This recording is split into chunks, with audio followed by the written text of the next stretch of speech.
Magandang umaga, ako po si John Andre Trias nagbabalita. Palaban si Vice President Sara Duterte sa ginawang pag-impeach sa kanya sa Kamara. Noong Biyernes, sabi niya kung pwede ay hindi siya papunta sa impeachment hearing na gagawain sa Senado na magiging impeachment court dahil baka ma-intimidate ang tao doon. Kung pwede namang hindi, and I understand pwede naman, hindi na.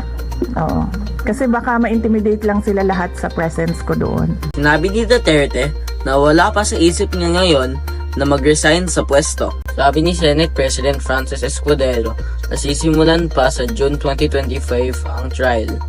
Kapag nabalik ang session sa Congress mula bakasyon dahil sa gagawang election 2025. Sabi ni Duterte na noong November 2023, pinaghandaan na ng mga abogado niya ang trabaho ukol sa impeachment.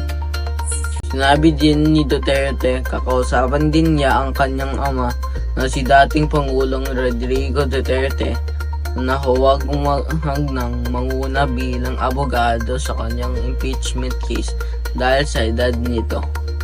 But because of his age and because of rigorous preparations in an impeachment case, baka sabihin ko sa kanya na wag na lang siyang mag-lead dahil medyo may edad na si former President Rodrigo Duterte. He's already 80 years old this year.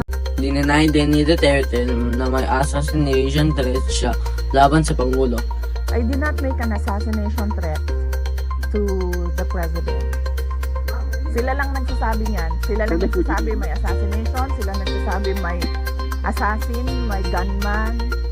Isa sa basehan at impeachment ay paggamit ng daang milyong pisong confidential fund sa Office of the Vice President at Department of Education na dating ang pinagmulan. God save the Philippines.